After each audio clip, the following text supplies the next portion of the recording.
Bonjour à tous, je suis heureuse que tu sois là aujourd'hui pour notre deuxième épisode. Merci pour vos commentaires, vos likes, vos partages. Merci pour la force et je compte sur vous pour continuer à partager mes contenus. Aujourd'hui, ce que tu vas entendre n'est pas seulement une histoire, c'est un chemin de vie, un témoignage, une preuve que même quand on traverse l'obscurité la plus profonde, il existe une lumière capable de nous relever et de transformer nos blessures en force. Je veux t'emmener dans un voyage qui ne sera pas toujours facile à écouter, mais qui est vrai, qui est sincère et qui peut peut-être te donner des clés pour continuer à avancer, même quand tu penses que tout est terminé. Aujourd'hui, je vais partager avec toi une partie intime de mon histoire. Une partie que je n'oublierai jamais parce que c'est ce qui a forgé la personne que je suis devenue aujourd'hui. Une histoire marquée par des blessures, par des larmes, par des moments où j'ai cru que ma vie n'avait aucun sens. Mais c'est aussi une histoire où Dieu est venu me chercher doucement. Pas toujours comme je l'attendais, mais toujours au bon moment. Alors reste avec moi jusqu'au bout, parce que ce que tu vas entendre peut peut-être ressembler à ce que toi aussi tu vis en ce moment. Et si tu es dans la souffrance, peut-être que ce message sera une réponse pour ton cœur. Je me souviens comme si c'était hier. J'étais encore un enfant insouciant en apparence, mais ma vie allait basculer en l'espace de quelques minutes. Devant l'école, il y avait plusieurs voitures de police garées, les gyrophares clignotaient. Il y avait aussi des services sociaux et un mégaphone où ils appelaient mon nom.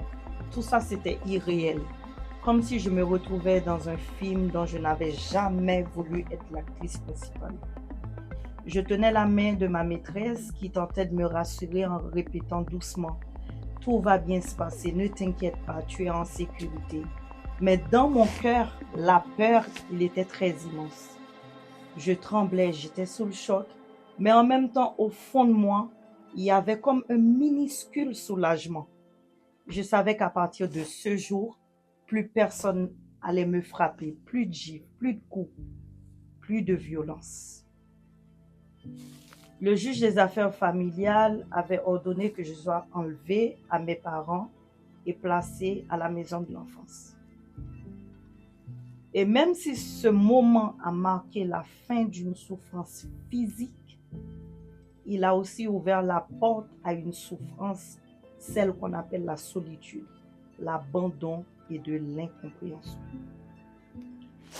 Quand je suis arrivée dans ce centre qu'on appelait Maison de l'enfance, je croyais que ce serait un endroit où je pourrais enfin respirer, mais en réalité, c'était un lieu rempli d'incertitude. Chaque enfant portait une histoire douloureuse. Chaque regard reflétait une cicatrice invisible et les murs, même s'ils semblaient accueillants, résonnaient surtout des pleurs de ceux qui ne comprenaient pas pourquoi ils étaient là. Ce qui me faisait le plus mal, ce n'était pas seulement d'être séparée de mes parents, c'était de voir les autres enfants sourire le vendredi soir parce que leurs parents venaient les chercher pour passer le week-end en famille. Moi, je restais seule. Personne n'appelait pour demander de mes nouvelles. Personne ne frappait à la porte pour m'emmener.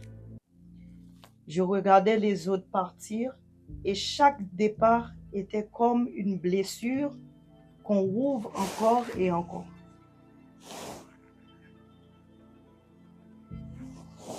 Les larmes coulaient sans s'arrêter. Et la solitude devenait ma compagne la plus fidèle. Je grandissais avec ce poids, avec cette impression de ne pas être aimée. Et je me suis mise à chercher un refuge là où je croyais pouvoir trouver un apaisement. Je fuguais et je me suis tournée vers la drogue, pensant que cela allait calmer la tempête en moi. Mais en réalité, ce n'était pas un refuge. C'était une prison qui me détruisait lentement. Mais quand je vous dis lentement, mais à petit feu. Plus j'essayais de combler le vide, plus je m'enfonçais dans un gouffre sans fin. Il y a eu même des périodes où la douleur devenait tellement insupportable que j'ai voulu mettre fin à ma vie. Lors de ma deuxième tentative, je me souviens avoir sauté du deuxième étage et je me suis cassé les pieds. J'étais plâtrée, je marchais avec des béquilles et pourtant, même immobilisée physiquement, la pensée de mourir ne me quittait pas. C'est dire à quel point la souffrance psychologique peut être bien plus lourde que n'importe quelle douleur physique. Aujourd'hui, je veux aussi dire un mot pour les parents qui écoutent ce podcast. Parce que toutes les histoires ne se ressemblent pas. Tous les parents ne sont pas maltraitants. Certains parents se battent. Ils donnent tout pour leurs enfants. Ils font des sacrifices énormes. Et parfois, malgré tout leur amour, malgré tous leurs efforts, leurs enfants souffrent quand même ou demandent eux-mêmes à être placés. Il n'y a pas qu'une seule réalité. Dans mon cas, c'était l'enfer. Je vous ai épargné les détails. Mais d'autres enfants ont des parents aimants et traversent quand même des tempêtes intérieures. Alors je veux dire ceci, parents, si vous vous battez, ne perdez pas courage. Et enfants, si vous avez des parents qui vous aiment, reconnaissez leurs efforts parce que l'amour, même imparfait, c'est précieux.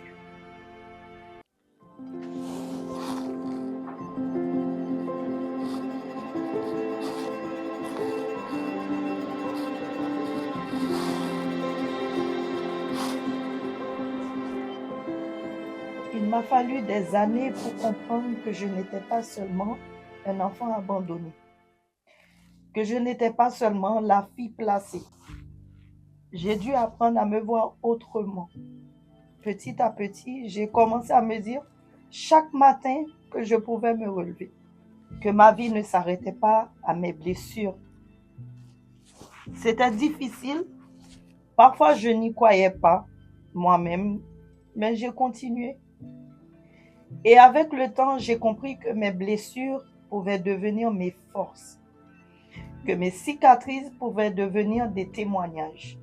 Tout ce que j'avais traversé, aussi douloureux que ce soit, était en train de me façonner, de m'enseigner la résilience, de me préparer à devenir la femme que je suis devenue aujourd'hui. Je rends grâce parce qu'au lieu de me détruire, ces obstacles m'ont rendue plus forte, plus consciente, plus vivante. Et si tu m'écoutes aujourd'hui et que tu traverses une vallée sombre, je veux que tu saches une chose, tu peux te relever. Tu as le droit de pleurer, tu as le droit d'être en colère, mais n'abandonne pas. Parce que ta souffrance peut devenir une force. Parce que tes larmes peuvent devenir des témoignages. Et parce que ta vie a un sens, même si tu ne le vois pas encore. Alors, je veux terminer par ces mots. Peu importe ce que tu as vécu, peu importe la profondeur de tes blessures, sache que tu peux encore écrire ton histoire. Tu peux transformer ta douleur en force, tes cicatrices en leçons et même ton passé en un témoignage qui inspirera les autres. Moi, je me relève chaque jour et je veux t'inviter à faire aussi la même chose. Aujourd'hui, répète-le avec moi. même si tu n'y crois pas encore, même si c'est difficile, je me relève. Dis-le encore une fois, je me relève. Parce que c'est la vérité, tu as la force de te relever. Merci d'avoir écouté ce podcast. Merci d'avoir pris ce moment pour toi. Et si mon histoire t'a touché, n'hésite pas à la partager, à l'envoyer à quelqu'un qui a besoin de l'entendre. Ici, on parle vrai. On parle avec le cœur. Et on croit que chaque personne peut se relever, peu importe d'où elle vient. Après Dieu, c'est toi la CEO de ta destinée.